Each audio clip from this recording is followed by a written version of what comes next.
pouco mais de 420 quilômetros. A gente acha que Copacabana, a gente aprendeu, tem aquela altíssima densidade demográfica.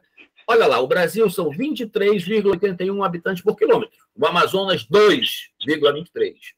Manaus, na sua área urbana, tem 8.800 habitantes por quilômetro quadrado.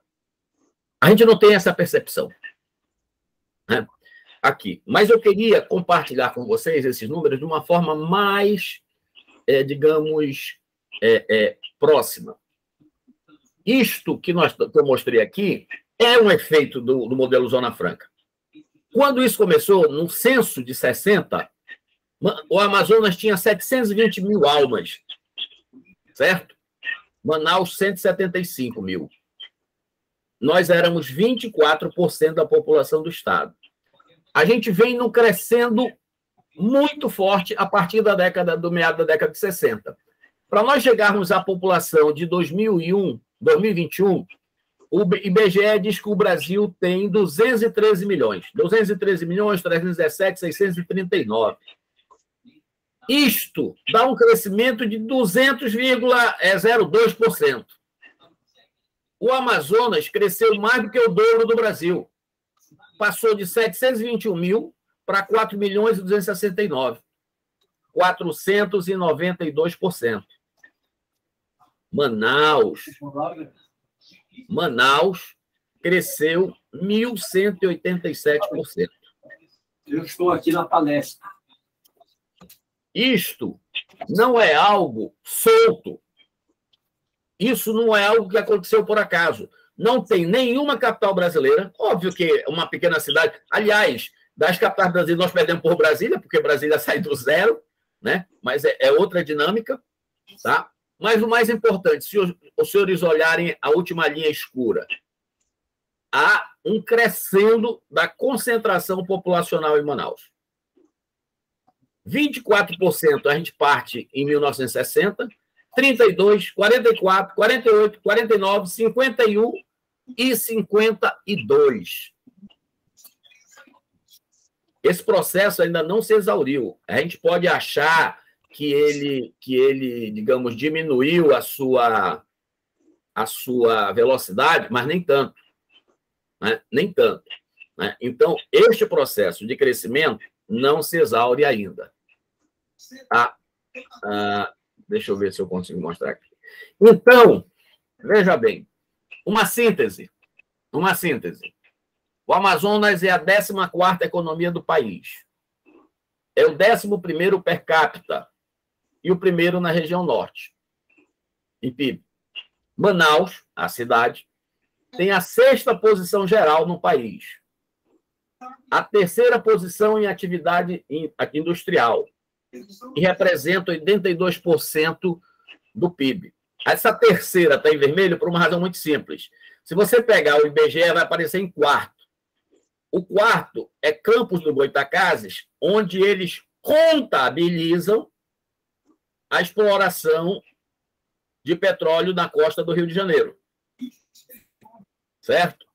Então, em atividade industrial no território, a Manaus é a 2ª posição em atividade industrial.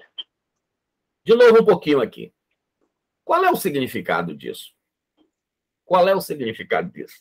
Olha, se nós compreendermos que Manaus tem 82% do PIB, a atividade econômica na cidade de Manaus é maior, em torno de 12 a 13 estados brasileiros. De 12 a 13 estados brasileiros. Nós usávamos sempre muito isso no Confaz porque nós tínhamos desatualizado. Eu estou afastado do Confaz faz mais de 5 anos, né? Mas esse é um dado para a gente entender o que eu queria mostrar nesse primeiro instante. A dimensão do fenômeno do polo industrial de Manaus.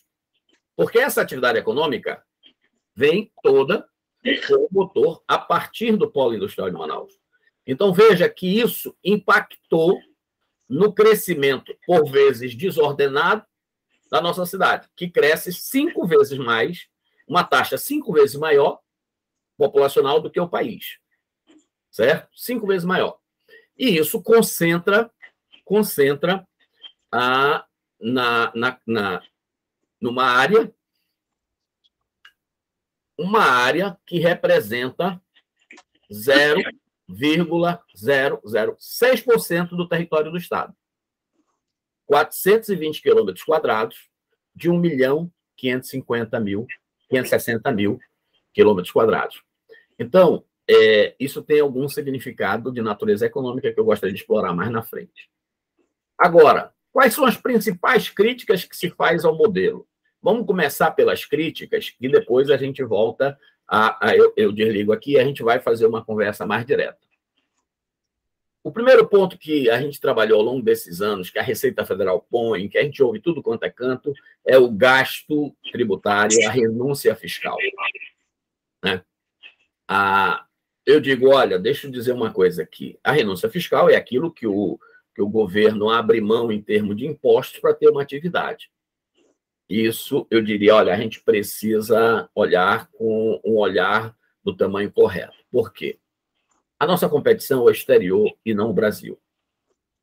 Eu poderia dizer para vocês que mais de 90% do que aqui nós produzimos só é produzido nas economias ocidentais em zonas econômicas especiais.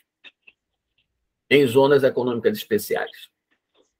Os Estados Unidos não fabrica. O Biden está com uma iniciativa que é Build Back Better, né? Que é tentar trazer de volta. Mas hoje ainda não tem, e eles fizeram uma série de alterações de desenho tributário e de tudo mais.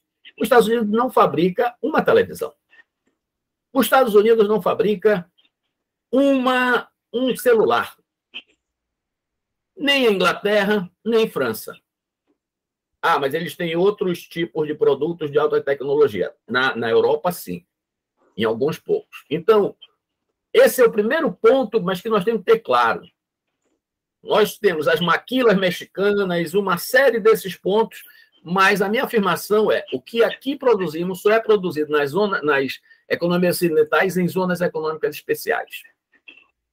Não somos paraíso fiscal. Vou mostrar um quadrinho depois que a maioria dos senhores já viu. A gente consolidou, desde o ano 2000, tudo que são tributos arrecadados pela Receita Federal do Brasil no Amazonas. Nós ficamos com 26% do que nós arrecadamos.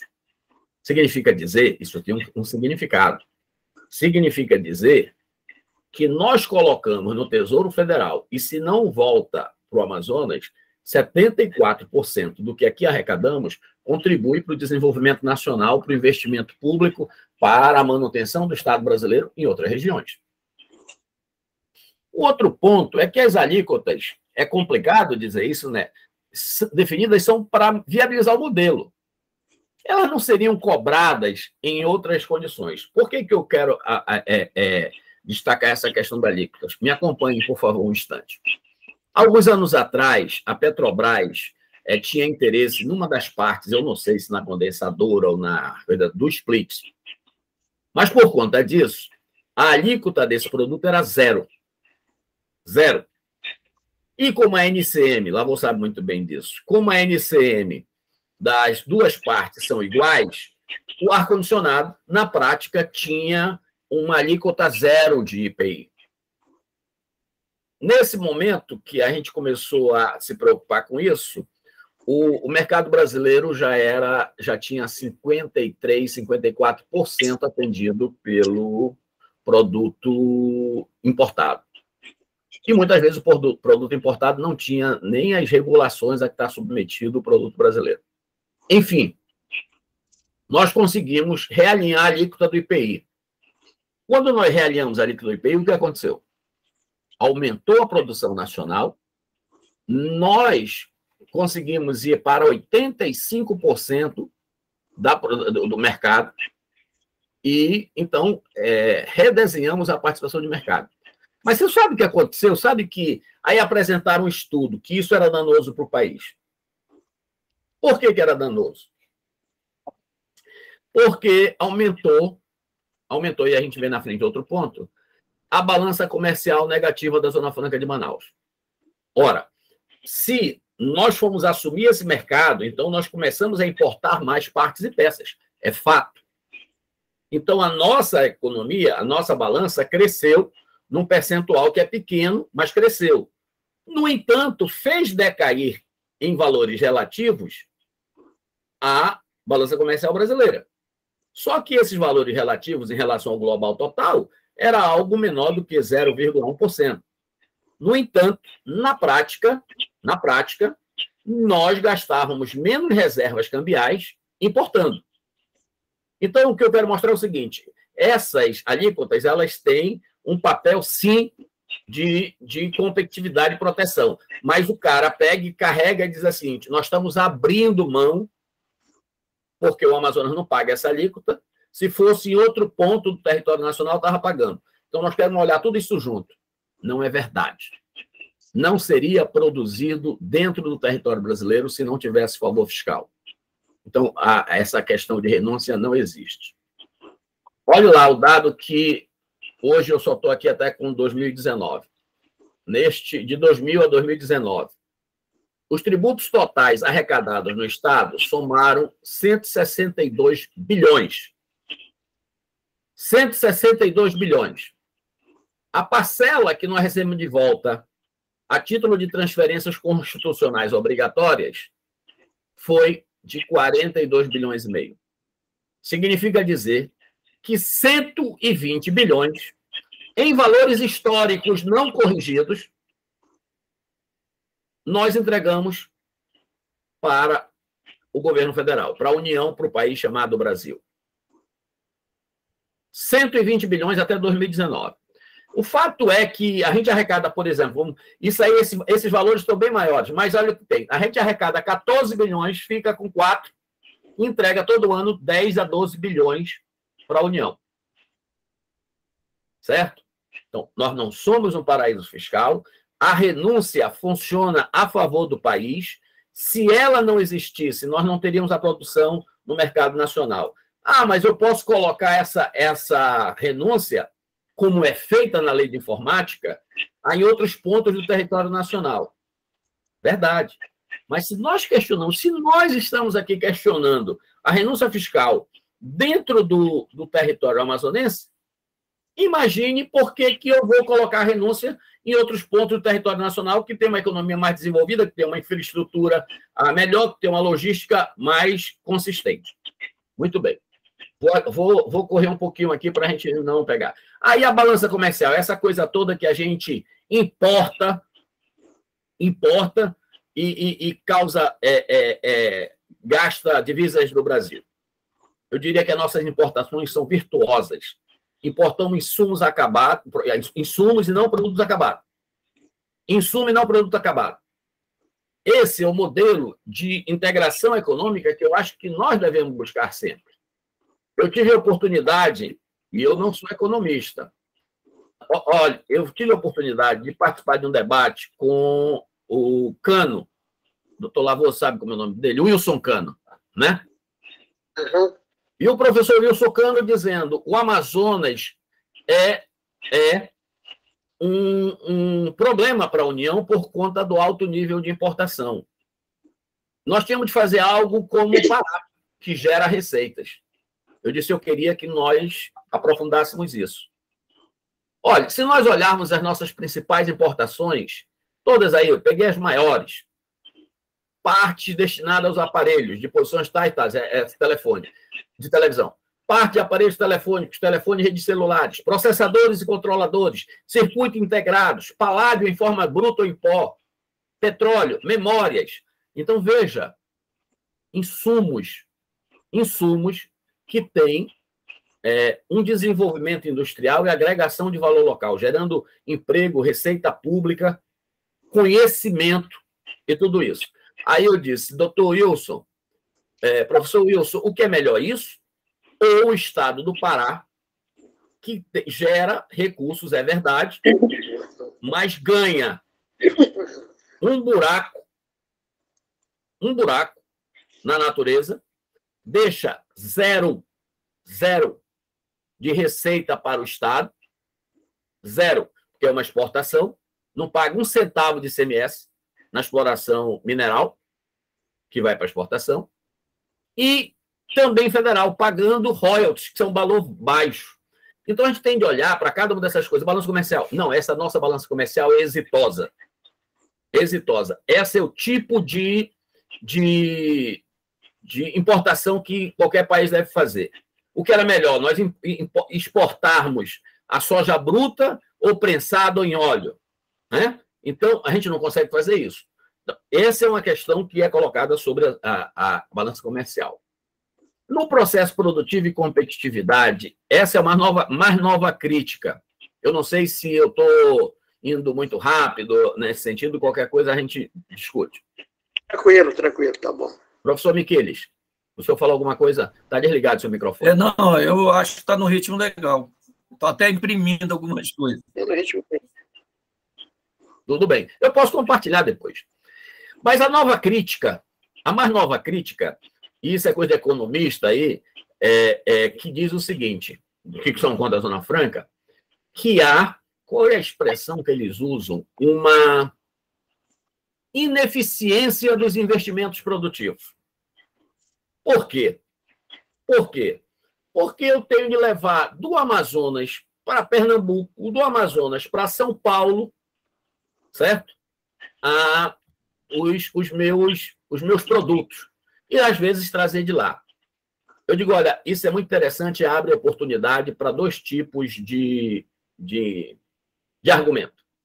O primeiro que eu gosto de usar, esse que está na tela, que é a produção do Dreamliner, da Boeing. Tanto a Boeing quanto a Airbus tem dois filmetos que eu acho sensacionais. Como é que eles produzem? Então, eles pegam as partes e peças e vão mostrando de onde vem cada um.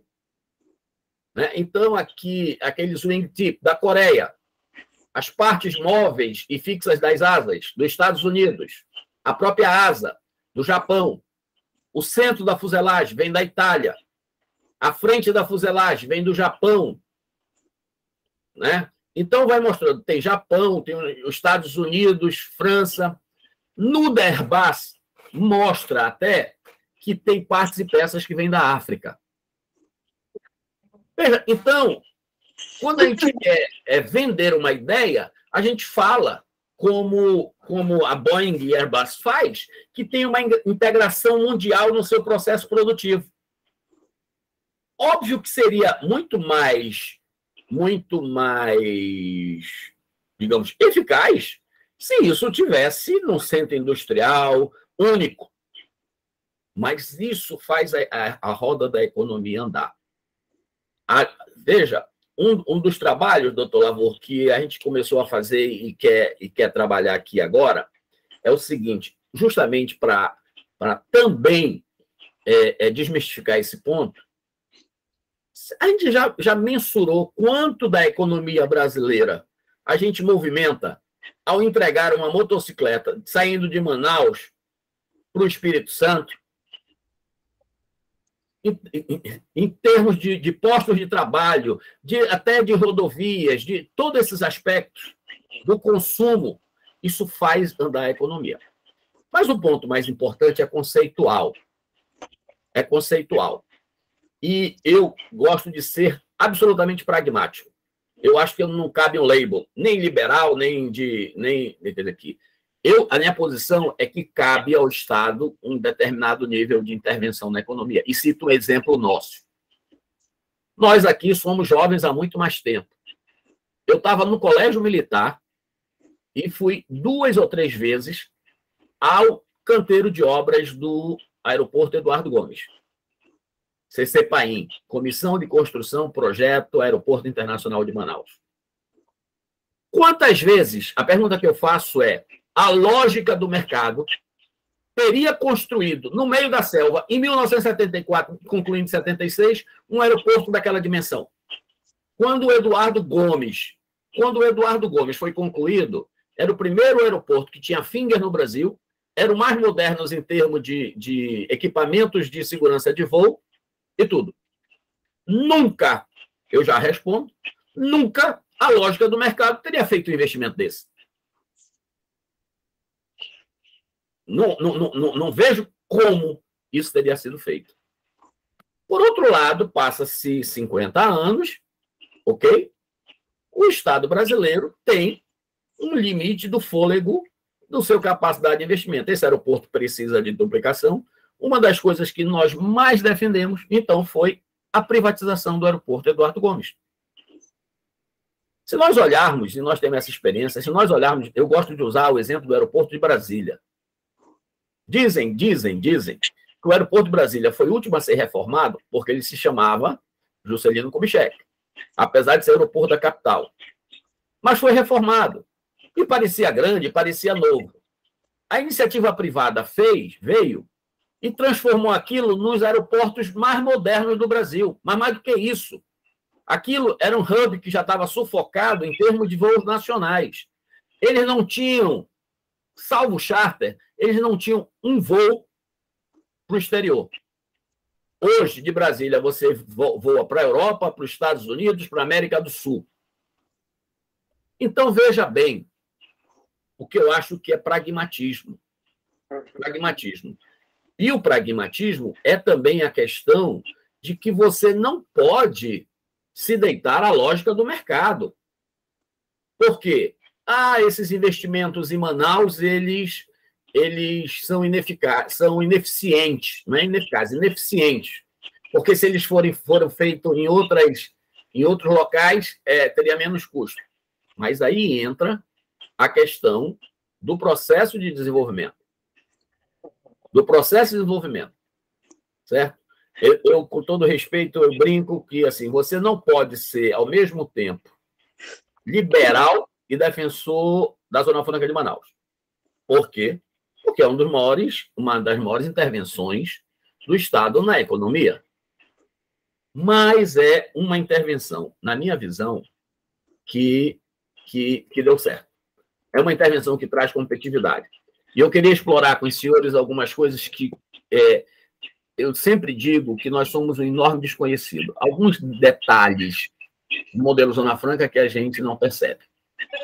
Agora mesmo, começando a interagir um pouco com o governo federal, veio uma pessoa e falou, olha, a Zona Franca a gente vai ter que ter um olhar cuidadoso, mas nós temos um momento delicado sobre essa discussão dos gastos, do teto de gastos e tal. Eu disse, amigo, vamos conhecer a Zona Franca de Manaus. O impacto da Zona Franca de Manaus é zero no gasto orçamentário. Não, mas o dinheiro que você vai utilizar... Não. O nosso modelo não é como a Sudam, não é como o Sudene, que você tem do financiamento subsidiado público a mola. Aqui, eu sempre digo...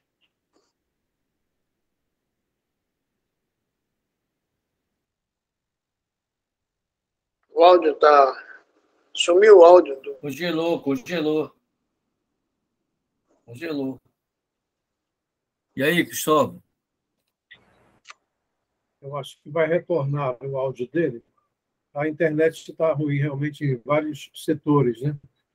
O Alcibiades saiu também e está tentando retornar. Mas eu acho que ele vai retornar com o áudio agora também.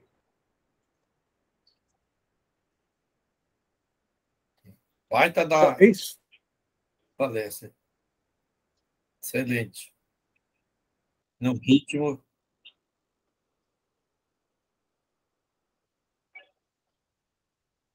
Está excelente essa palestra.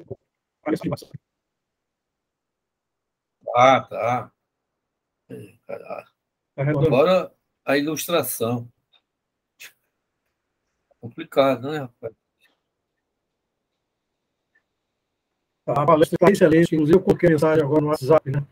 Está muito boa. E agora, infelizmente, a internet está bugando em toda a cidade, na realidade, né? Em vários setores está. Só estou achando bom aí no Lavor e no Miquiles e no Orlando, né? É região. Eu acho que devido à região... Mas está falando de onde? De que bairro? Da internet, né? Não, em que área ele está de Manaus? Estamos na região, eu estou na norte, o Alcebiades está lá no oeste. Assim vai. Eu estou aqui no centro, né? Veralves é aqui centro-sul. Aí tá ótimo. Né? Você é um luxo só, meu irmão. No geral. Porra. Aposentado da UFAM pode estar privilégio. Realmente, eu, Orlando, Lavô e Alcebiades, nós somos privilegiados. Aposentado da UFAM. Vamos animar a festa. É estátua, rapaz, não vende, não dá valor. Nosso Mas a gente gosta de usar, né, Lavô? Pô. UFAM é uma grife legal, né? A grife é legal. O pessoal que está tumultuando o encontro do Rio Negro com o Rio Solimões. O Vicente está vivo ainda, hein, Lavô? Mora em Portugal. Ah, é? Era mais amigo dele. Ele teve um problema de saúde, ele me falou. Eu falo com ele, vira e mexe, né? Aqui. Bora lá. Alcibiades, dê as ordens aí, mestre. Diga como é que está a internet aí. Diga o microfone, Alcebiades. Alcebiades foi ver, sabe o que Alcebiades foi fazer? Foi ver o Papai Noel na Ponta Negra. Tá bonito. Ele foi na varanda olhar o Papai Noel. Não, Papai Noel não voltou mais. O Tomás tá onde? Ele está falando de onde, hein? Quem foi que falou? Já falaram, né? Não sei. É aqui por perto? Nessa região? Não sei onde o Tomás está falando. Excelente mesmo. Essa ilustração que ele está trazendo, de uma qualidade. Uma vez o Gilberto Mestrinho, olha o tempo, hein? Gilberto Mestrinho saiu com uma interessante, quando se falava de logística. Ele disse, como é que o japonês consegue botar um videocassete em São Gabriel da Cachoeira? Simples assim, né? Olha, eu estou deixando uma pergunta para fazer para o Tomás, porra. Tem um elenco aqui delas. Tudo legal, tudo bem, mas o futuro... Rapaz, eu acho que a gente está numa situação que já foge à esfera do normal. Eu estava vendo outro dia que isso tem a ver com uma série de coisas, até antropológicas, né? A gente vive num país, né, em que o aculturamento foi diferente, não foi uniforme. Nós fomos aculturados por italianos, alemães, etc. Eles foram se localizando em algumas regiões do Brasil. E as disparidades vêm lá de baixo, quer dizer. Aí você junta isso, né? Você junta isso a uma sobrevivência natural do ser humano, quer dizer, vai fazer um Estado forte. Espera só agora para ver uma coisa que eu disse isso lá atrás, quando a gente ainda estava reunido, antes da eleição. Espera só a bronca que vem, no bom sentido, do Tarcísio em São Paulo. Nós vamos sofrer muito, porque o cara é bom. O cara é bom e tem time. Nós temos pessoas boas, mas não usamos essas pessoas, entendeu? A gente é especialista em divergir. Pode ver que qualquer coisa... Tem um ditado no meio da indústria que diz que quem ferra um amazonense é outro amazonense. Não é o pessoal de fora, né? Porque a gente não consegue unir esforços. A hora que eu defini aí, 9h30, já são 9 horas? Não, são 8h30, 9 horas no máximo. Aqui o palestrante acabou, a internet está ruim. Eu vejo, sabe, Lavô? Eu fico muito preocupado com o avanço tecnológico. Eu acho que o Juarez também, não sei como é que ele pensa, um cara que está aqui no Amazonas já há quase 50 anos. Mas eu tô lembrando aqui o Vicente, o nome dele... Vicente Nogueira? Não, Vicente Irmão, que está falando, o Tomás, mostrando aí um otimismo e tal.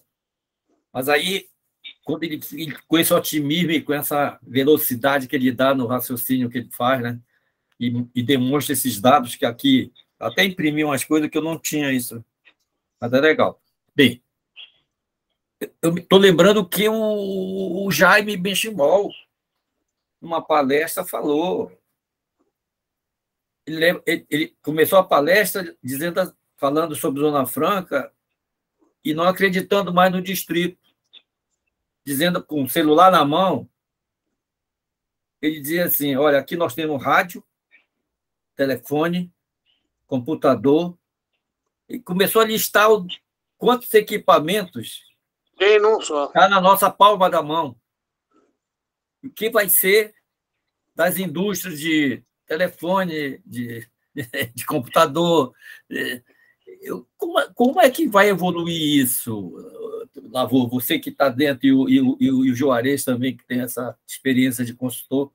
Eu não quero. Isso gera otimismo ou gera pessimismo na cabeça de. Não, a tecnologia. Olha, os japoneses, quando lá atrás, tem um livro antigo do Akio Morita, né? É o Akio Morita, que ele deixou um ensinamento há 4 décadas atrás, sei lá quantas, para todo mundo. Todo mundo, os economistas tinham, na época do Delfim, tinha uma história de deixar o bolo crescer para dividir. Né? Vamos deixar o bolo crescer para dividir. Só se for dividir em Brasília. Né? Porque, na realidade, os japoneses deixaram claro para a gente uma coisa bem simples, que hoje a tecnologia é que dá o norte das economias, e não o contrário. E aí é que é uma... Mas quantas fábricas fecham por causa de uma só, que é o celular? O Tomás voltou. Aí eu be back, olha.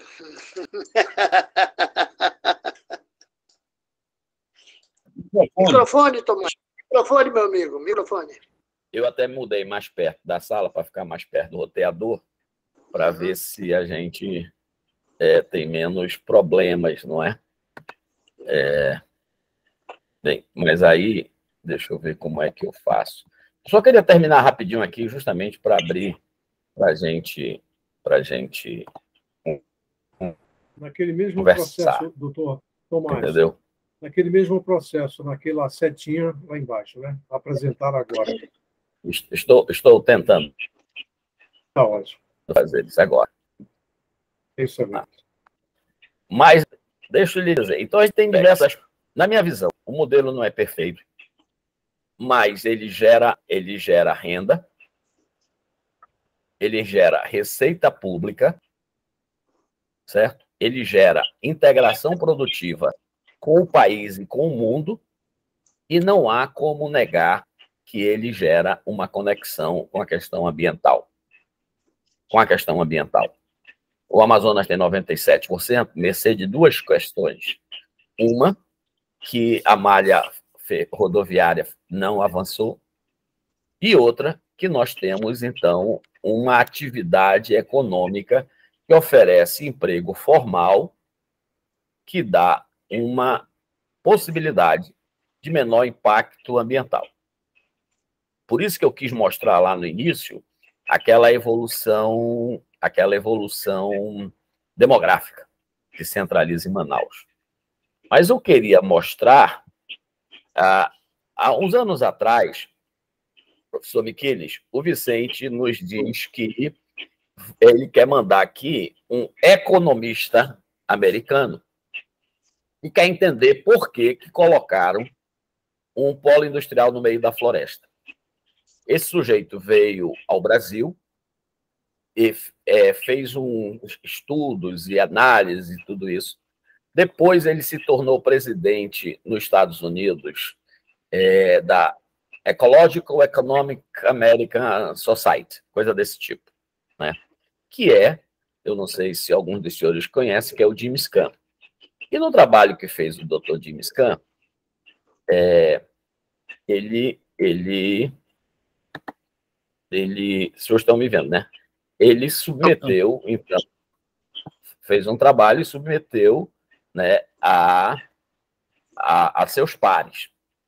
E olhe esta, os senhores estão vendo aqui a conclusão do professor Norbert Fentzel, que naquela altura trabalhava em Bruxelas, mesmo no Cordiz, e tal o interesse da matéria que hoje ele trabalha em institutos de pesquisa em Belém, eu acho como convidado da Federal do Pará.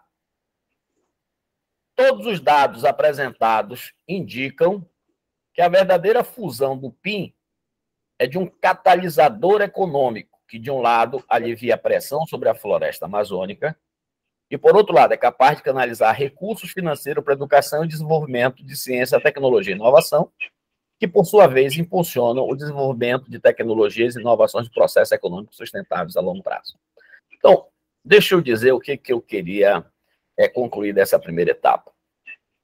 Há algum tempo nós estamos dizendo, será que chegou o momento de passar a chave no PIN?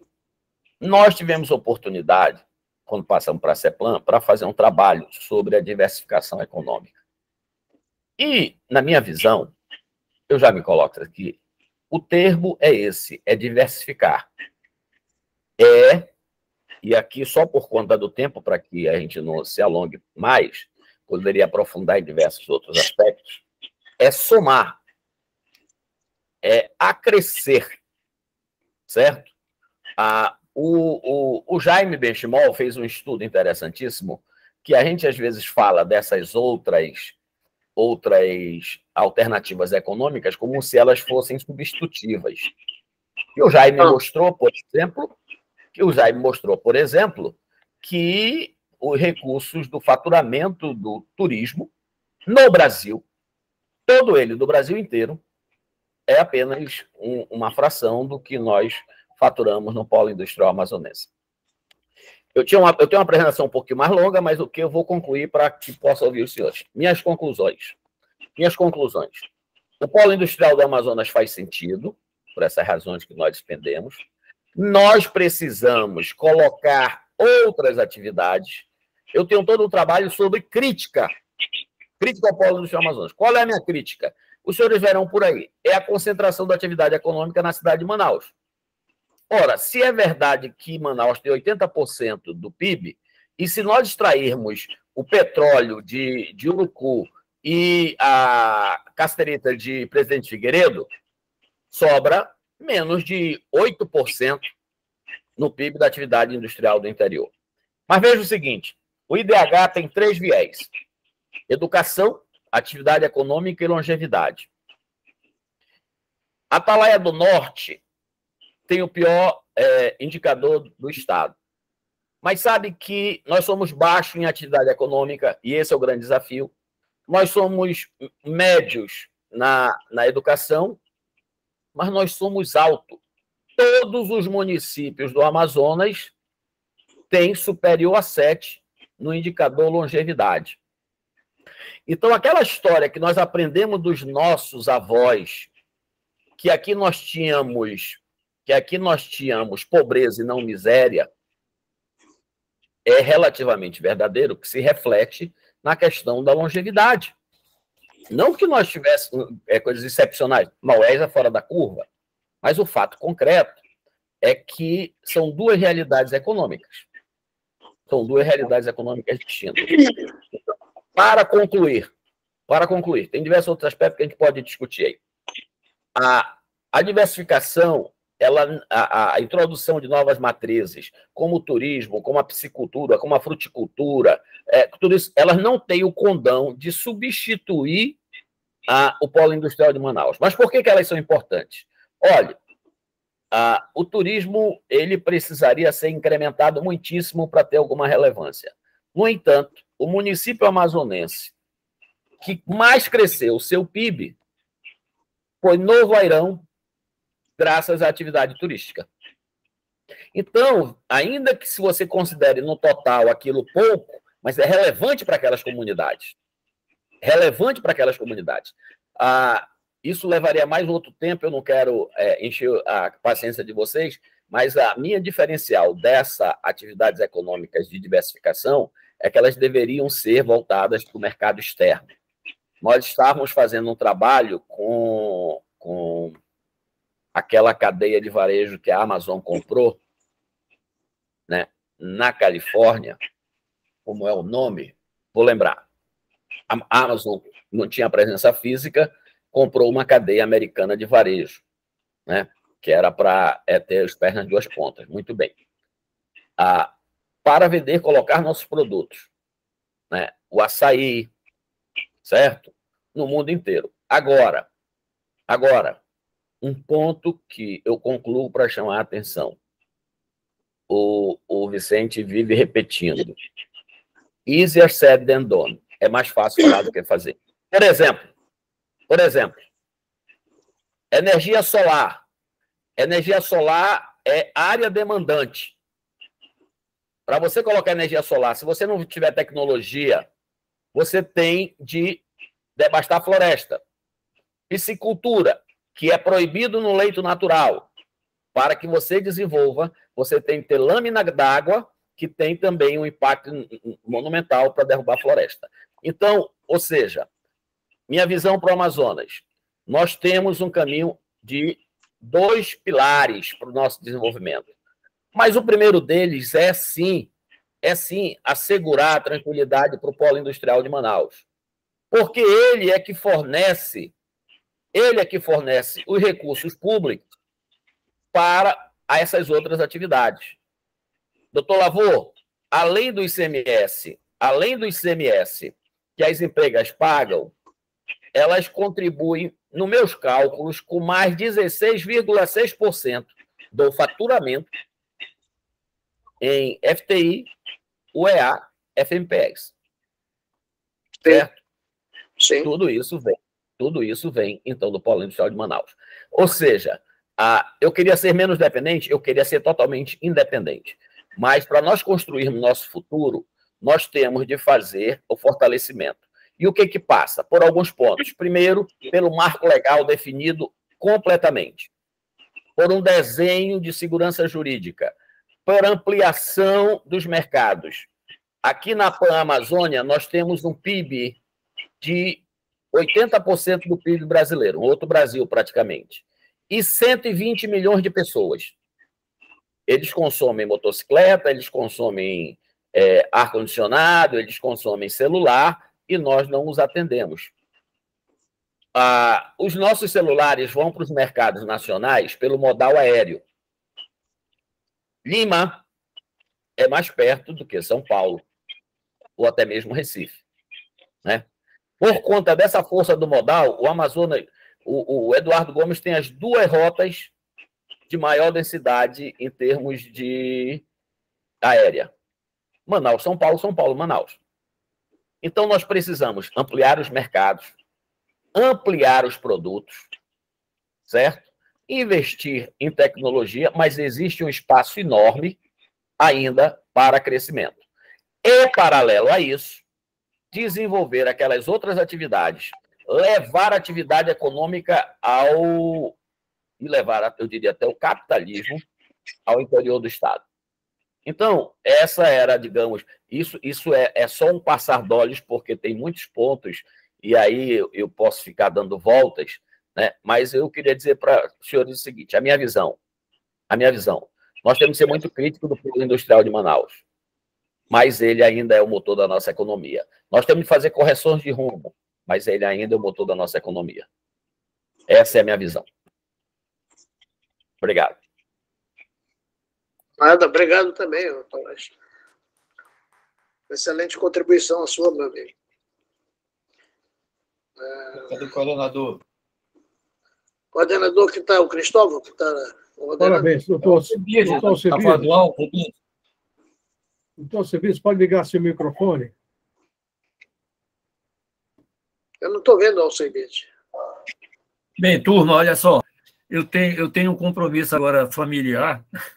Eu queria, sabe, Tomás, tomar a iniciativa de fazer algumas questões com você. Você não tocou, me chamou a atenção que você não tocou em biotecnologia. Você não citou isso como talvez uma alternativa de mudança de rumo em função dos avanços tecnológicos e industriais. Por quê?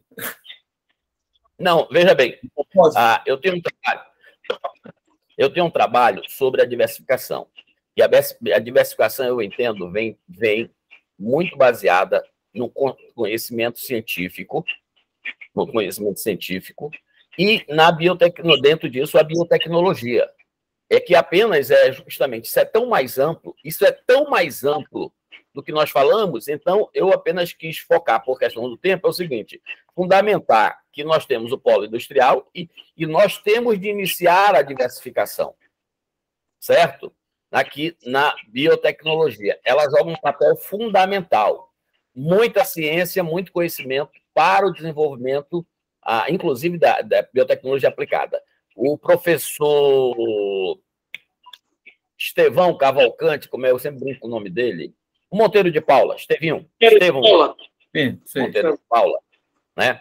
A gente trabalhou junto e eles fez um levantamento muito relevante da produção científica e tecnológica no Amazonas, justamente para fundamentar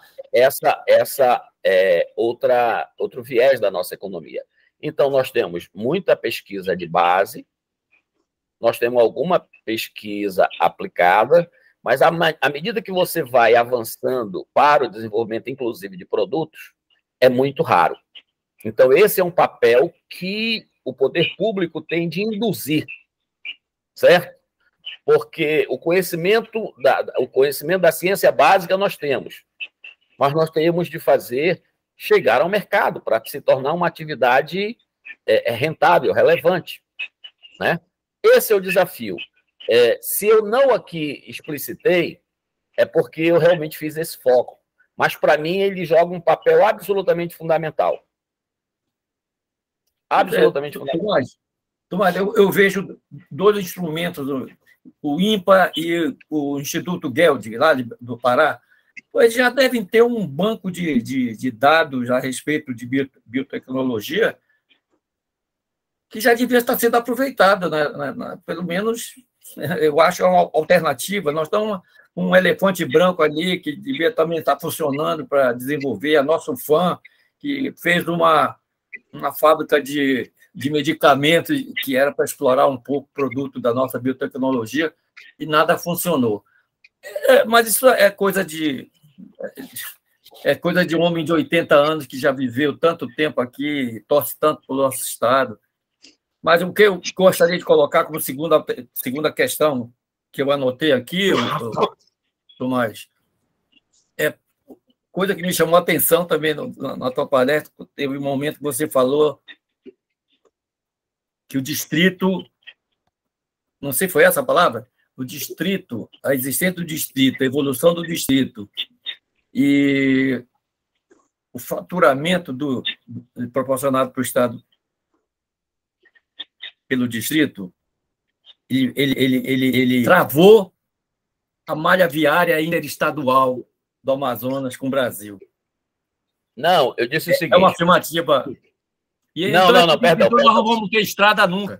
E eu tenho um amigo que ia aqui para Porto Alegre em 8 dias vazio, uma estrada boa. Não foi assim. Eu disse o seguinte, que 2 fatores contribuíram para que nós tivéssemos a cobertura vegetal de 97%. Um é o distrito, o outro é a não implementação, e agora eu digo de forma mais clara, nos anos 70, no governo Médici, teve o PIN, Programa de Integração Nacional.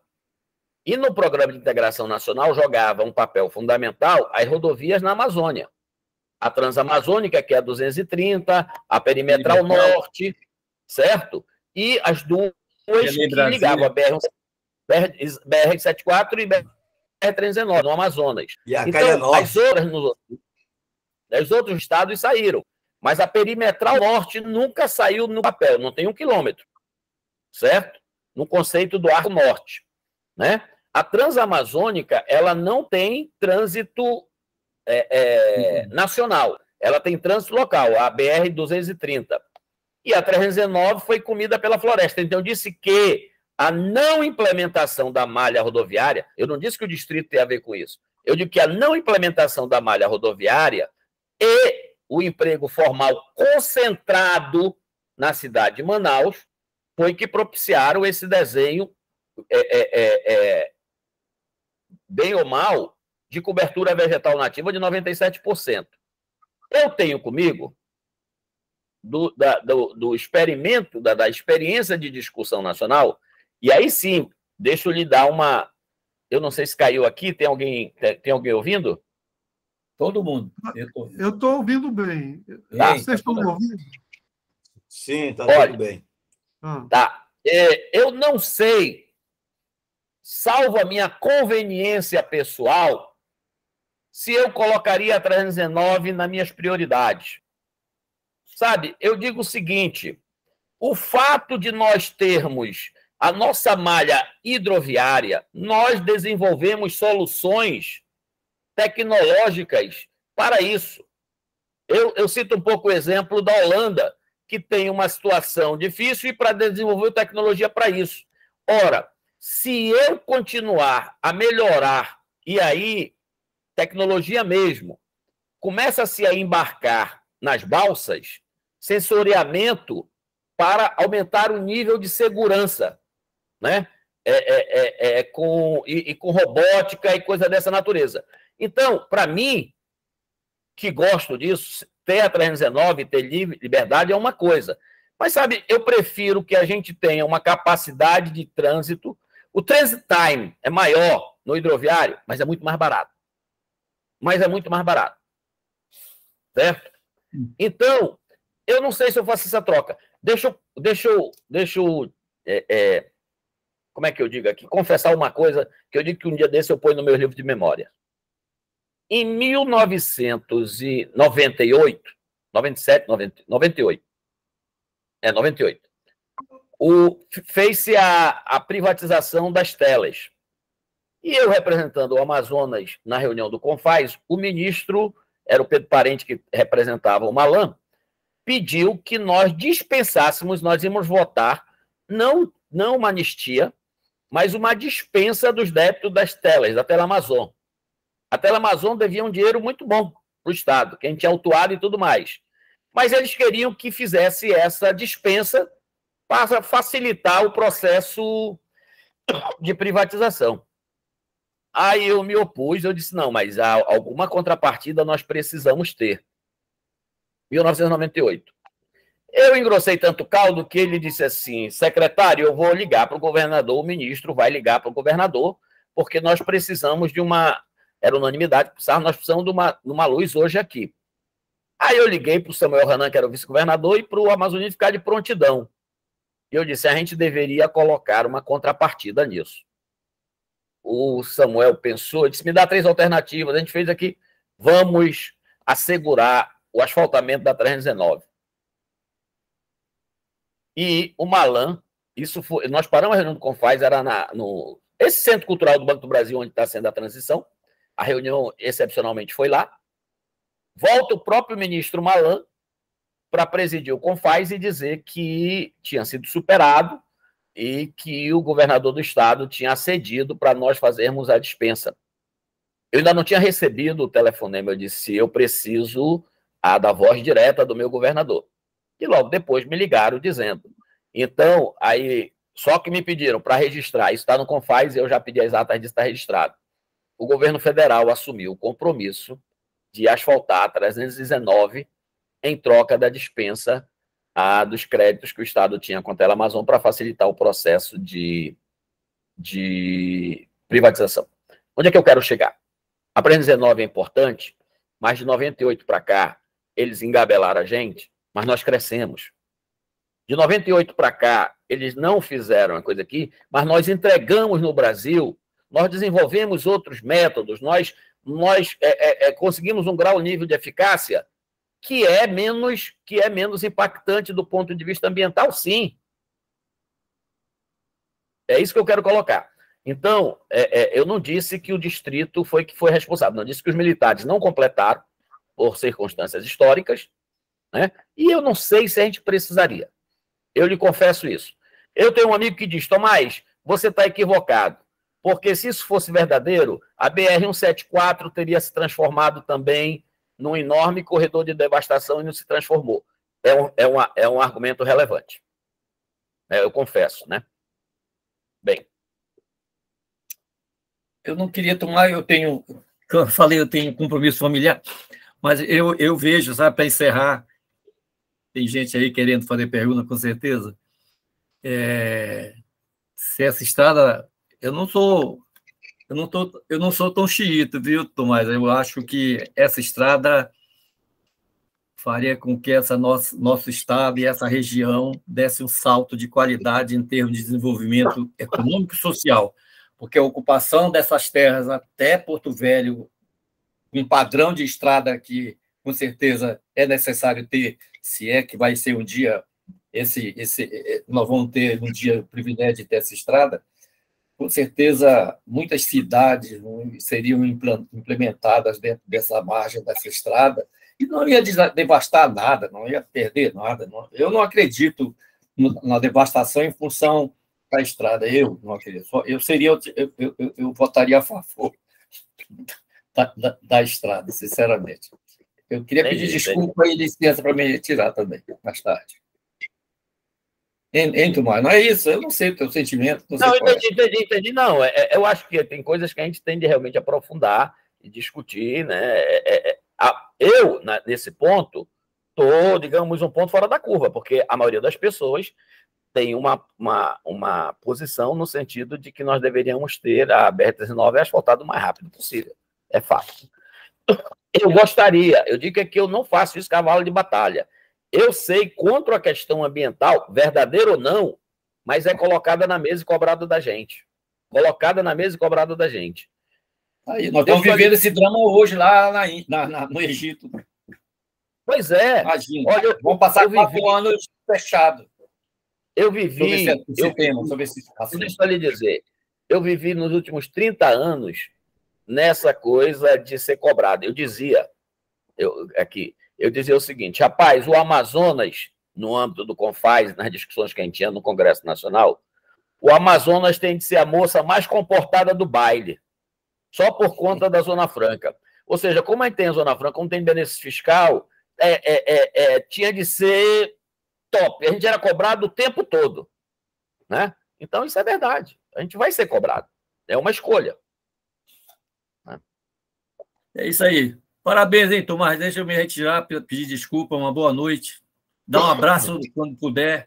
O Lavô me falou que o teu irmão tá... Eu era mais amigo do teu irmão do que teu. Mas o Vicente... Dá um abraço. Está no Porto. Tá. Um abraço para vocês. Hein? Tchau, tchau. Boa noite. Boa noite. Bem, eu não sei se vocês estão me conseguindo ver e ouvir. Estão conseguindo ver e ouvir, gente? Eu estou ouvindo bem. Eu lhe ouço bem.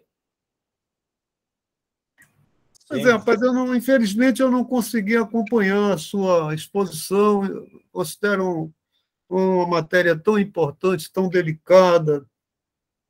E para mim foi um prejuízo muito grande, sabe, Tomás? De toda forma, eu quero te agradecer pela atenção.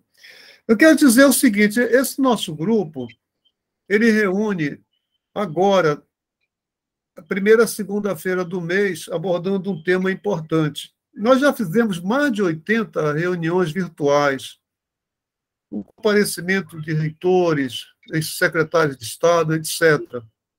E por conta da apresentação dessas exposições, alguns deles prepararam artigos, e nós conseguimos 12 artigos que são conteúdos de um livro que nós vamos lançar pela Assembleia Confox, entendeu? É um livro que tem o título seguinte, Identificação e Avaliação de Elementos para Elaboração e Execução do Projeto de Interiorização do Desenvolvimento Sustentável do Estado do Amazonas. Quer dizer, nós temos concentrado aqui os nossos estudos em 2 temas. Do modelo Zona Franca de Manaus e execução de um projeto de interiorização do Amazonas. A participação seria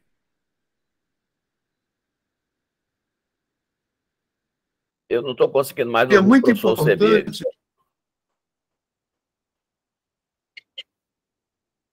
Mas eu Voltou. Mas tá esse problema. Mas então eu queria te pedir eu não sei se você concordaria. Eu estou querendo preparar um segundo livro, entendeu? E um tema importante que eu gostaria de desenvolver, e eu acho que você poderia contribuir para esclarecer essa questão na sua concepção que você defende, é alguma coisa sobre aperfeiçoamento e consolidação da Zona Franca de Manaus. Então, eu estou te convidando, e não sei se você me permitiria aceitar esse convite, de desenvolver esse tema, de uma forma bem didática.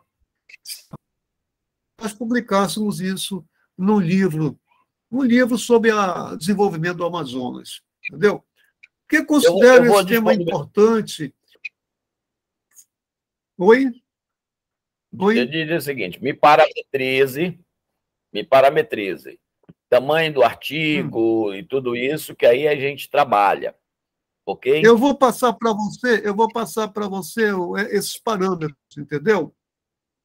Vou passar para você esses parâmetros. Nós estamos publicando já o primeiro livro, entendeu? Tem a participação de pesquisadores do INPA, da UFAM, ex-secretários de Estado, entendeu? O Cristóvão, o Osiris Silva, etc. Todos voltados para esse tema do desenvolvimento do Amazonas. E eu entendo que nós precisamos defender elaborar um projeto, e a gente fica vagamente, sem rumo, entendeu? E o tempo vai correndo, e a miséria vai aumentando, entendeu?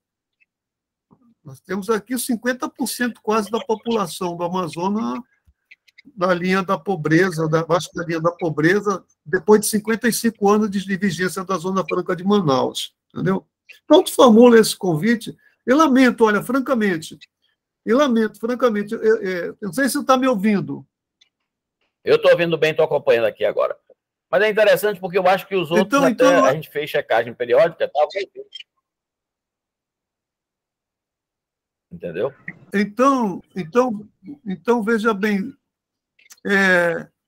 eu te faço essa proposta, eu vou te mandar os parâmetros para ver se você pode preparar esse artigo, e nós condensamos esse artigo e outros no segundo volume dessa coletânea que nós estamos tentando produzir, entendeu? Há uma dificuldade muito grande para produzir na Assembleia, mas a gente está conseguindo.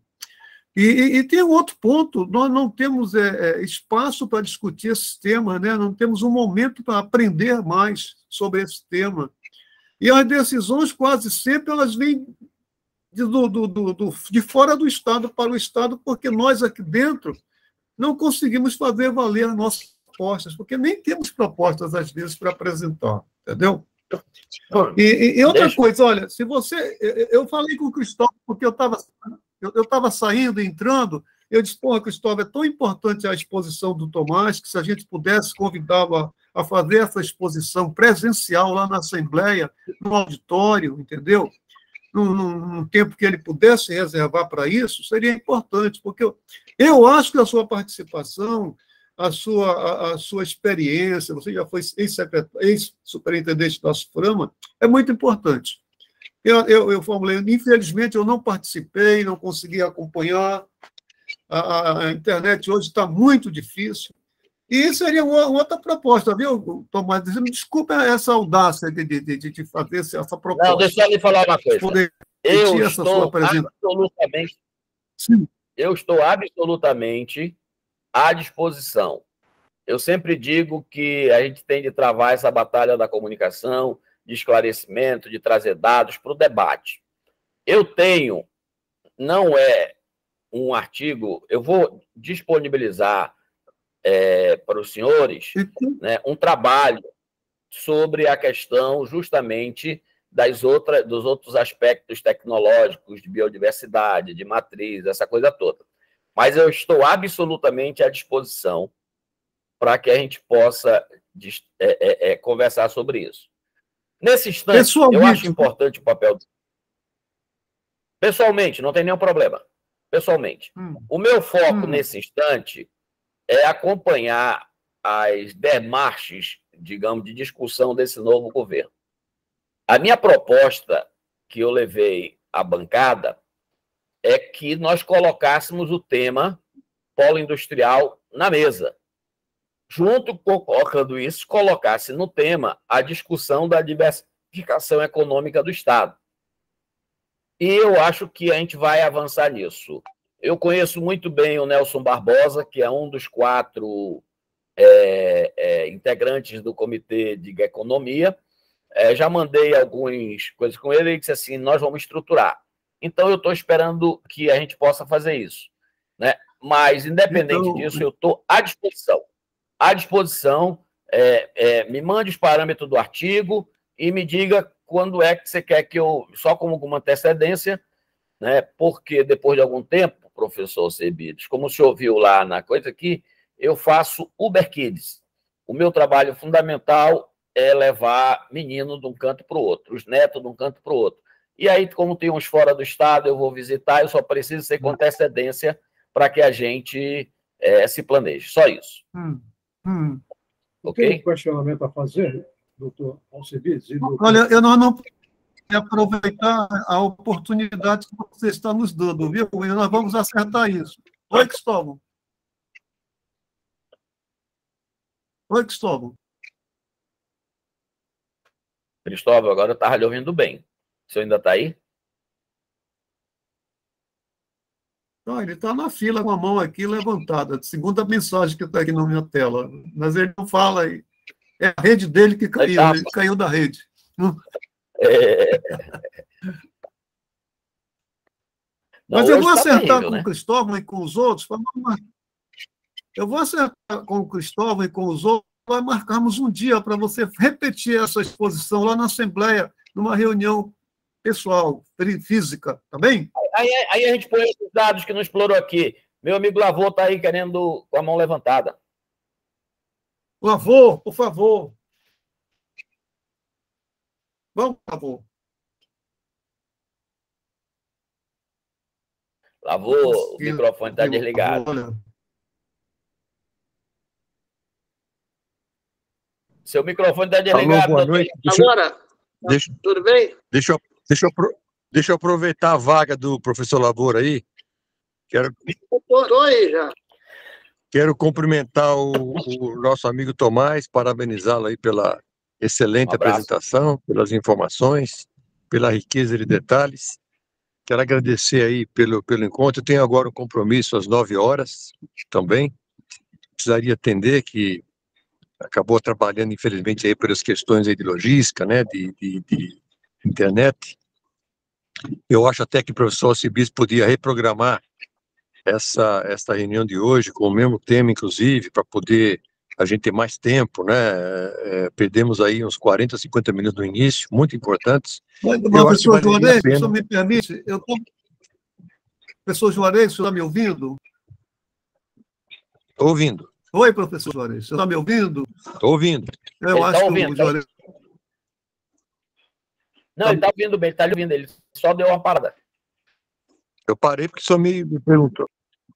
Meu áudio está ok? Ele registra a exposição? Sim, foi isso que eu... Uma reunião presencial lá. Também pode ser, melhor ainda, porque o tema... Ele está se dispondo a aceitar. Sim. Eu considero que o tema... O tema é a importância do tema e do conhecimento que ele tem sobre a matéria, entendeu?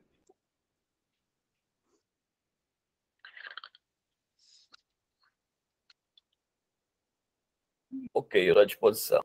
Estou à disposição. Doutor Lavô, o que o senhor estava acrescentando? Primeiro eu quero... Posso falar já, galera? Já? Bom, primeiro é dispensável dizer do brilhantismo da exposição do Dr. Tomás, né? É um conhecedor do assunto, tem domínio do tema, e isso enriquece muito uma discussão. Eu acho que é um pouco uníssono a sua colocação, meu amigo. Né? É uma história de fazer com que o bonde não possa parar. Se esse bonde polo industrial parar, nós não temos recurso dinheiro nem competência política, que é o mais grave. Nós não temos time político para fazer frente à força de 4.200.000 pessoas. Jamais vão ganhar no grito, com um negócio de PI e etc., de 208 milhões de pessoas. Assim, a matemática não fecha. Né? Não fecha. Então, o que acontece? Eu acredito que uma contribuição. A grande questão é que o tema em si é falta de governança. Não é governador, né? É governança. Os processos não têm governança. Você não tem a capilarização desse processo de desenvolvimento para o interior. Isso é um fato. Então, obviamente, o pessoal gazetou, vou tirar uma brincadeira aqui séria, o pessoal faltou a aula de engenharia de projetos para saber o conceito de projeto. Projeto tem início, meio e fim. E ponto. Ou então chama de plano. Aí é outra história. Então, conceitualmente, já existe uma dicotomia séria. Segundo, como a gente não mostra o porquê que você faz um processo de desenvolvimento desta maneira, quer dizer, com renúncia fiscal, né? Porque o que aconteceu? Nós somente crescemos e enchemos a cidade. O interior fica mais pobre do que antes. E eu não sou discurso de esquerda nem de direita, eu sou engenheiro de formação e professor por opção. Então, você tocou num assunto que colocou aí 3 eixos básicos, que é fundamental. Educação. O PIB de Manaus chegou a ser maior do que o de São Paulo, chegou a 4º lugar, em um determinado período, lá atrás. E nós não fizemos nada. Nós criamos uma UEA, e eu lhe digo, tudo isso aí que você falou é fato. 16,5%, talvez um pouco mais. O FTI e o FNPE nem reúnem. Nem reúnem.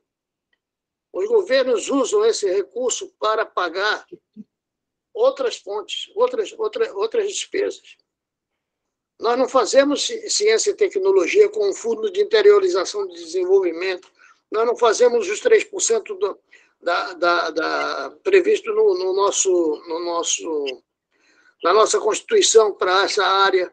E isso foi lá atrás. Eu tive uma discussão com o seu irmão, quando na época era secretário. Eu me lembro que ele disse, mas é muito. Eu digo, e daí é muito pouco, mas a gente é amigo, então a gente acabou se equacionando, né? Então, o que acontece? Não se coloca em prática. Eu pergunto o seguinte, qual é o curso de arte culinária que a UEA faz para quem paga a conta dela? Nenhum. Era bom estar cheio de mestres e doutores e técnicos bem qualificados, porque quem financia isso é quem não está sendo atendido como um cliente normal. Então, isso é governança. Nós temos situações, Tomás, você deve ser do conhecimento, você já exerceu cargos públicos, que temos um município com 40 mil habitantes, com um campus da UEA, do IFAM e da UFAM. Até o Botucuxi vai virar doutor, pô. E aí? Né? Botucuxi morreu. Botucuxi morreu. Algumas ponderações. Claro, tem várias. Tem várias. A gente tem que usar o superlativo. A gente tem que usar o superlativo. A gente usa o superlativo para... Não tem nem público para ter tantos cursos iguais, inclusive. Doutor Lavor, você sabe que o Vicente é apenas o primeiro. Você sabe quantos são? 18. Eu sou o que menos falo da minha família. Né? Então... Não, Vicente é um amigo querido, né? Mas como você também. Não estou falando nada disso, não. É isso que eu quero dizer. O primeiro ponto é a discussão faz parte do show. Assim como a gente está discutindo aqui, eu também debato com o Vicente, com o Geraldo, com a Ana, com o Cláudio. Então, eu digo o seguinte, uma preocupação você tem de zerar. Eu fui criado no contraditório. com 18 que... 18, formação, né? 18 se articulam melhor do que eu, se expõem melhor, e eu tenho de correr atrás. Então, para mim, isso é tranquilo. Mas faça algumas ponderações de mérito. Não. Tem razão. Não, eu concordo. Eu concordo que a questão é governança. Mas ao colocarmos dessa forma, nós precisamos deixar claro que o defeito está extra ao modelo do distrito. Não tenha dúvida. Entendeu? Não tenha dúvida. Não tenha dúvida. Eu não estou colocando que o defeito é no modelo.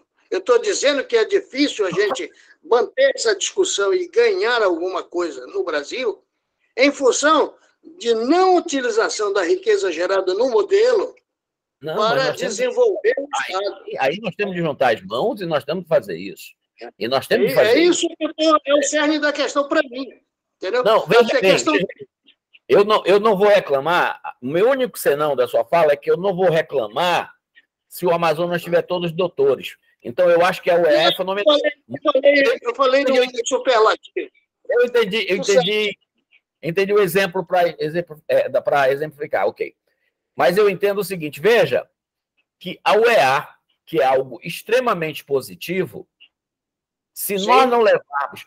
Nos últimos anos, eu disse para todos os interlocutores, governadores, secretário, vice-governador e todo mundo aqui, eu disse, olha, o desafio é levar a atividade econômica ao interior. Você pode investir em segurança, você pode investir em saneamento, você pode investir em educação, mas se não tiver atividade econômica, não fixa a pessoa ao interior. A UEA, veja, é um exemplo claro de algo positivo que, no dizer dos economistas, funciona como uma externalidade contra a fixação. Porque o jovem que adquire um grau no interior, o que ele faz? Vai para Manaus. Lógico, em busca de oportunidades. Né? Claro. Então, o que precisa é levar a atividade econômica do interior para que, de alguma forma, a gente fixe. Né? Aí nós estamos pleno de acordo. Nós temos de apertar, especialmente, nesse caso, me parece que o aperto é no poder público local. Né? Que é um explicador, né? Mas, enfim, eu acho que está correta. Essa é uma crítica que eu me somo a ela. Né? Correta, sim. Eu acho que é por aí. Ninguém pode acabar com a Zona Franca com um novo modelo, porque não vai substituir. Não tem economia que em menos de 20 anos, 25 anos, vai responder o PIB que nós temos hoje. Pois é, mas é isso. O que a gente tem de fazer é trabalhar para que diversificar o modelo, como você colocou. Eu diria mais uma coisa, uma tese que eu defendo, meu amigo, que não é só uma diversificação, é diversificação com as potencialidades locais, e uma outra seria a especialização do polo industrial. A especialização traz um aumento do incremento tecnológico. Eu sou absolutamente a favor. Tecnológico. É uma questão que eu coloco. Eu sou absolutamente a favor, professor Cristóvão, só para concluir antes de já lhe ouço. Mas veja bem, a gente apanhava muito, sabe por quê? Porque na lei tem as famosos 5, a lista negativa, certo? Sim. Então, as pessoas acham que pode incluir tudo. Eu sempre fazia o seguinte raciocínio. Não, gente, espera aí. Se o Nordeste define, o governo, numa política industrial mais ou menos centralizadora, define uma prioridade para o Nordeste, seja lá qual for, digamos, a indústria têxtil. Nós vamos chamar para nós a indústria têxtil?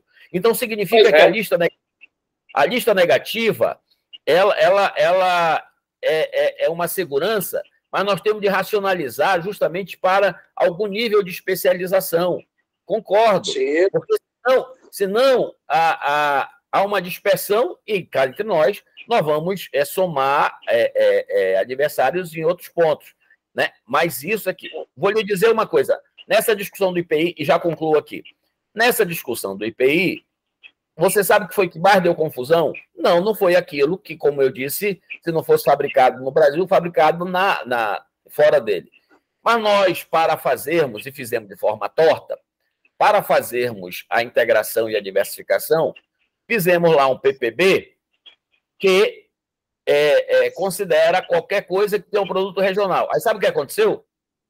O mel produzido no Amazonas é considerado produzido regional. Aí eu tenho um PPB de mel no Amazonas que, se eu quiser proteger o IPI, eu tô penalizando o produtor, sei lá, de Quixeramobim, lá do Rio Grande do Sul. Não faz sentido. Não faz sentido. Entendeu? Então, nós temos que corrigir esse rumo, né? Enfim. Mas é muito grande. Professor Cristóvão Luiz Martins Pinto. Doutor Tomás, excelente a sua apresentação. A palestra, infelizmente, tivemos esse problema realmente com a internet aí e tivemos esse prejuízo, na realidade, de absorção desse conhecimento tão valoroso que o senhor colocou. Mas a minha indagação vai no sentido de que, como o senhor está vendo essa possibilidade de uma viabilidade do governo federal dar atenção realmente ao polo industrial de Manaus, à Zona Franca de Manaus, e sem cometer os erros do passado que eles cometeram, por exemplo, em que alguns ministros, por exemplo, deixaram de participar, inclusive, de reuniões da SUFRAMA, né? E, infelizmente, por insensatez ou falta de atenção realmente para com esta região.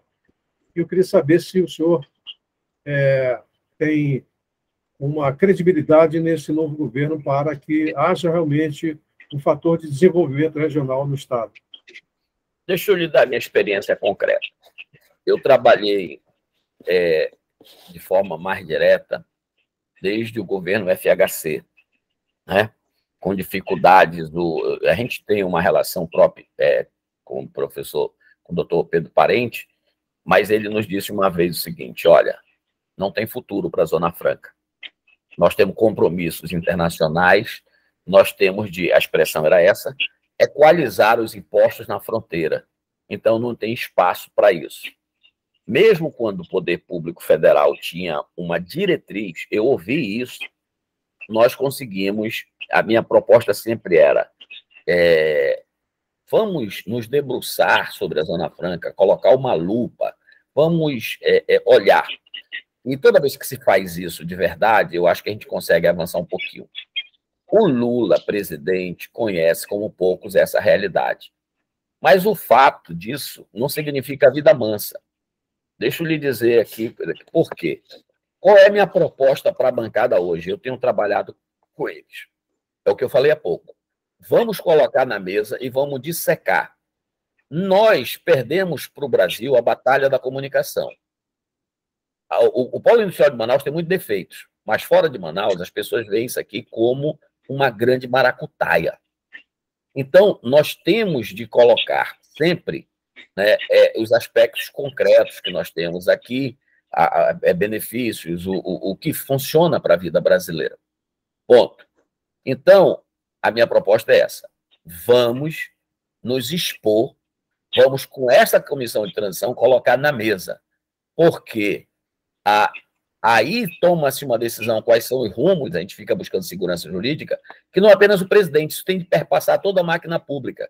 Porque, mesmo com os presidentes manifestando a sua vontade, prorrogando e tudo isso, quando chega lá aquela teoria do micropoder, né, quando chega no burocrata lá embaixo que não gosta da Zona Franca, eles arranjam um caminho para criar problemas. Então, eu acho que nós precisamos fazer essa discussão agora. Por outro lado, deixa eu lhe falar uma coisa. É fato, e eu disse a ele pessoalmente, para o ministro Pimentel, que era um equívoco e que ele se tinha colocado tipo numa armadilha. Por quê? Porque ele demorou a vir a Manaus e ele não queria passar recibo que iam cobrar dele para vir na reunião do CAIS. Eu disse, ministro, vamos fazer o seguinte, o senhor não vai na reunião do CAIS. Primeiro, o senhor vai fora da temporada e a gente faz uma série de visitas a Manaus, conversa isso aqui, e depois o senhor vai no CAIS, porque ele não queria ser cobrado. Sabe por que eu estou falando isso? E ele não fez. A gente acabou, ele veio uma vez em Manaus fora, Mas quando chegou em Manaus, teve uma emergência em Brasília, o cara voltou. É que o Pimentel, ele me ligava 8, 9 horas da noite, a gente conversava. Ele sempre teve atenção com o polo industrial de Manaus. Eu saí da Suframa porque o sucessor do Pimentel não tinha a percepção que ele tinha. Então chegou a hora, acabou o governo, eu vou embora. Né? Mas, então, apesar dele não ter vindo, ele encaminhava os nossos pleitos, essa coisa toda. Mas você tem razão. A gente precisa transformar a declaração de apoio em ações concretas, em políticas públicas que sejam eficazes. Uma das minhas preocupações, primeiro, é assegurar a segurança, ter a segurança jurídica nos próximos anos, mas começar um processo de depuração. E um dos pontos que me preocupa é P&D. As empresas de informática estão obrigadas a um recolhimento de 5%, a um investimento de 5% do seu faturamento em pesquisa e desenvolvimento. Né? Mas isso é uma grande caixa preta. Só para você ter uma ideia aqui, é 5%. No resto do Brasil, é 4%. Então, olha aí para os engenheiros, né? Ou seja, estes 5% é 25% a mais. Certo? Em relação aos 4%. Aí a lei diz que dos 5%, 20% pode ser investido fora de Manaus. Ou seja, 20% de 5% é esse que entrou. Você exige um a mais de Manaus, que é 25%, e permite que isso seja fora de Manaus. Mais do que isso, você faz o absurdo do absurdo. O absurdo, você faz o contingenciamento dos investimentos de P&D. P&D não é um tributo. P&D não é um tributo. P&D é um investimento que, inclusive, deveria fazer sentido em todas as circunstâncias, para a empresa ou para a sociedade, para desenvolver. Então, a gente precisa realinhar em P&D. E é tão complicado isso. Lavor, ouça o que eu estou lhe falando, que o senhor trabalha diretamente com isso. Um dos grandes problemas é a insegurança jurídica. A glosa. A empresa, olha o que acontece. Eu tenho P&D fora de Manaus e Manaus pelos mesmos motivos. Eu não tenho um contencioso único. Um funcionário da Suframa aqui pode dizer que isso não é P&D, e glosa. Exatamente. O mesmo projeto fora de Manaus recebe o seu verde e vai. Então, professor Alcibiades, sabe que nós precisamos de um contencioso estruturado nacional para que eu possa chegar lá e dizer assim, não vale para você. Mas o senhor sabe que é uma briga, amigo, antiga. O pessoal qualificado tecnicamente, Tomás, a Suframa, ela cometeu um pecado. Ela não pegou esse pessoal e enfiou para conhecer o que é P&D. Não, me perdoe, então, eu vou chegar lá, deixa eu só chegar nesse ponto. Professor Professor, isso é da nossa área de direito. Pesquisa e desenvolvimento está na lei como exigência. Não existe no direito positivo brasileiro que diga que é P&D. Eu digo que isso é igual às ordenações filipinas. Como assim? O senhor sabe de onde é que vem o conceito do que é P&D? Do Manual do Frascati, que é uma construção acadêmica externa ao Brasil. E do Protocolo de Oslo. Né? Quando o Brasil ficou independente, as ordenações filipinas ainda ficaram para aqui uns 60 anos, 32, acho que, na verdade. Elas foram revogadas em Portugal e valiam no Brasil. Então, aquilo é um documento acadêmico. Aí um burocrata menos preparado diz, isso não é P&D. De acordo com o Frascati. Mas sequer existe a definição no direito positivo brasileiro do que é P&D, amigo. Não existe. Mas a legislação tem o que é. Dentro da lei de informática está dizendo o que é pesquisa básica e tal. Ele diz só... Não, ele fala no conceito geral. Aí remete tudo... Aí, na prática, vai tudo no Frascati e no Protocolo de Oslo. Uma vez eu escutei uma figura dizer que aquilo é coisa das Europa. Eu quase trouxe do cara quando veio com essa história. E isso é fundamental, porque é uma verba muito interessante para a produção de ciência, para a produção de conhecimento. Tem dúvida. Veja, eles fizeram na lei uma distinção entre interno e externo. Eu não faço essa distinção, ou seja, interno seria usado dentro da própria empresa, na fábrica, e externo fora. Eu faço a distinção entre governança. Por quê? Vamos colocar aqui, é a maior, só para a Samsung, ela tem o interno, ela faz lá dentro. E o externo? Ela faz no CIDIA. O CIDIA é quem? É um instituto sobre quem tem a governança. A própria Samsung. Certo? Então, não adianta falar interno e externo, é quem tem governança. Eu acho que nós temos de colocar isso na mesa. O que eu só suscitei P&D, para nós entendermos que, além do quadro geral, tem um caminho enorme, eu diria, de otimização desses processos que são importantes para a nossa terra. Sim, sem dúvida. Sempre há possibilidade de melhorar. Né? Nós geramos uma montanha de dinheiro de recursos públicos. O professor Alcebiades falou sobre... o grande desafio, na minha visão, é exatamente esse. Como é que a gente transfere isto, certo? Transforma isso em renda das pessoas. Em renda. Exatamente. Agora, dois aspectos. Deixa eu citar dois aspectos.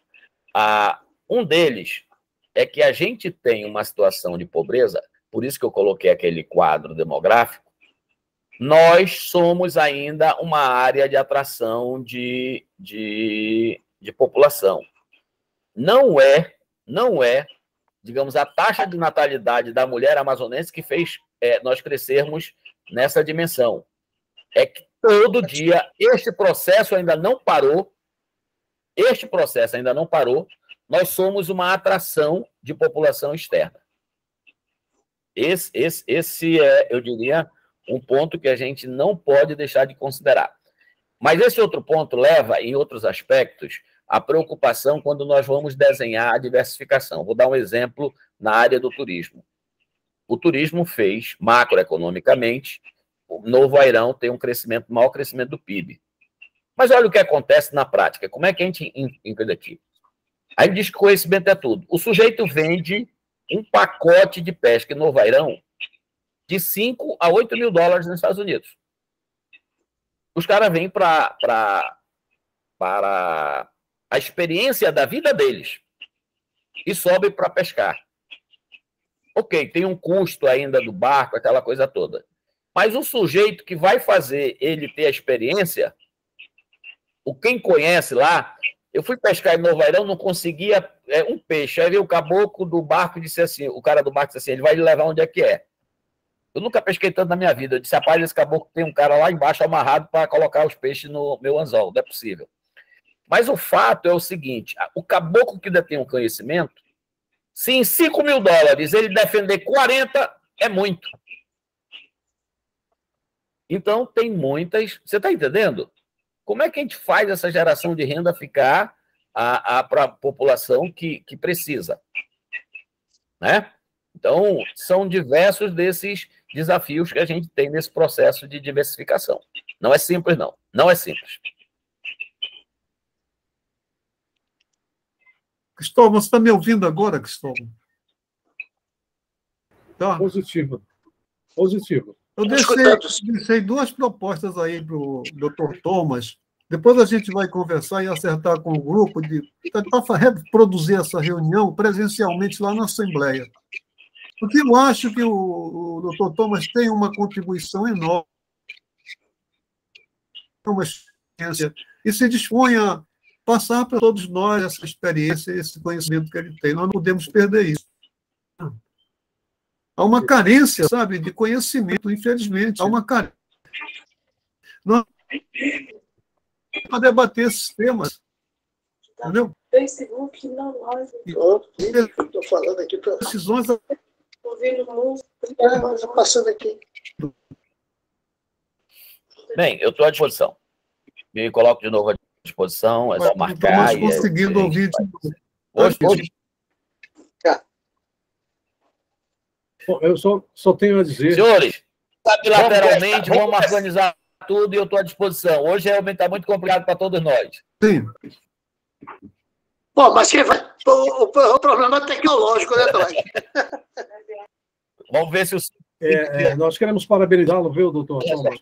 Doutor Tomás, por essa brilhante atividade que o senhor desenvolve. Eu acho que o doutor Alcebiades está coberto de razão em realmente fazer esse convite, não só pela importância que o senhor tem com relação ao conhecimento sobre toda a questão do desenvolvimento regional, e em especial a questão da SUFRAMA, que é realmente a nossa galinha dos ovos de ouro, né? Que é extremamente importante dizer que é quem tem sustentado o Estado do Amazonas, né, com tributos. E seria interessante que nós pudéssemos fazer realmente uma reunião ampla, inclusive com os deputados na Assembleia Legislativa, convidando os deputados para uma reunião mais ampla e convidando as instituições, né, para que a gente possa desenvolver esse trabalho. Não, pessoal, pois não, Alcebiades. Está me ouvindo? Pode falar, Alcebiades. Estou ouvindo bem. No momento, nós fazemos uma reunião. Pode falar, Alcebiades. Só do Focus mesmo, e até preparar um documento, sabe? No meio tempo.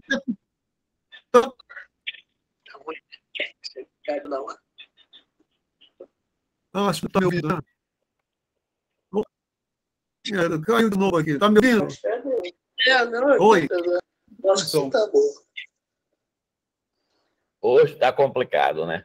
Eu nunca vi de todas as reuniões que a gente fez tanta intervenções tão ruim mesmo. E a internet. A internet tá boa demais. Facebook, Instagram. Deixa. Tomás, eu queria completar aí a minha fala, que não deu para completar aquela hora.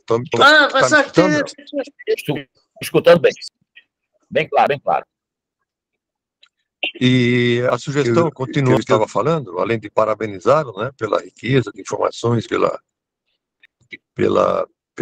maneira como você criticamente considera e tem as informações utilíssimas, era provocar aí, não sei se conseguiram falar disso, que eu saí do ar agora há pouco, um encontro presencial para discutir esse tema. Ele é muito amplo, né, amplíssimo, tem várias perguntas, várias colocações, várias discussões que demandariam algum tempo de discussão presencial. Infelizmente, esses encontros por internet têm essa limitação, né, que a gente compreende, mas eu acho que não se pode perder a oportunidade. Eu estava sugerindo, não sei o que evoluiu, que você pudesse, se não for presencial, repetir esse encontro virtual, mas o ideal, se for possível, não sei o que definiram, era a gente poder nos reunirmos aí no ambiente para isso.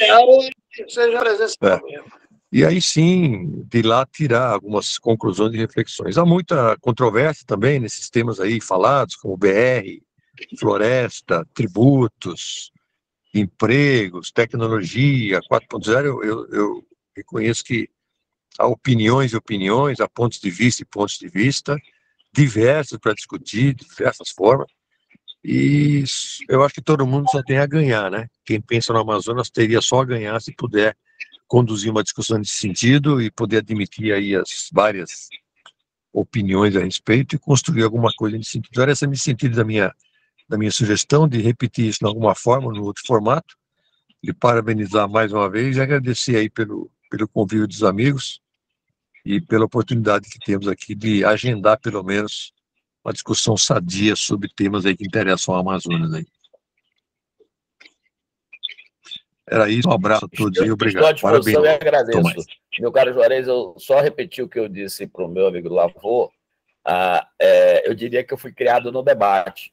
Às vezes eu até tenho de me controlar um pouquinho para não parecer muito enfático, né? Mas é que eu entendo que é dessa interação que a gente constrói os rumos, melhor aqui, ali. Isso faz parte do processo, né?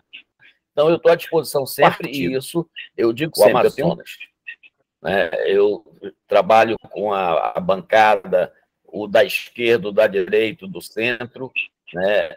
Mas meu partido é o Amazonas, e essa é a nossa terra. Então, eu acho que ninguém é dono da verdade, ninguém é dono da verdade, né? Eu tenho de aprender todo santo dia, mas estou à disposição. Estou à disposição. Isso que é o que eu queria deixar claro aqui. Muito bom. Obrigado, um abraço aí, todo mundo. Um grande abraço para vocês. Tudo de bom. Obrigado. Obrigado, mestre. Tudo de bom, hein? Uma boa noite para Um todos. abraço. Até a Uma próxima. boa Tudo de noite. bom mesmo. Hein? Até logo. Tchau. Obrigado mesmo. Obrigado. Tchau, tchau. Obrigado. Obrigado. Alcebiades, sumiu. Valeu, mestre. Boa noite. Todo mundo sumiu agora.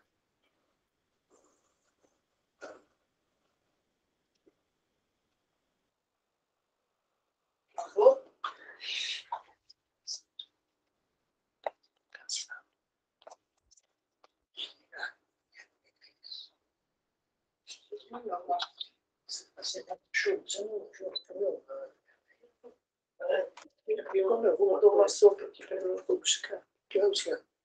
Aqui.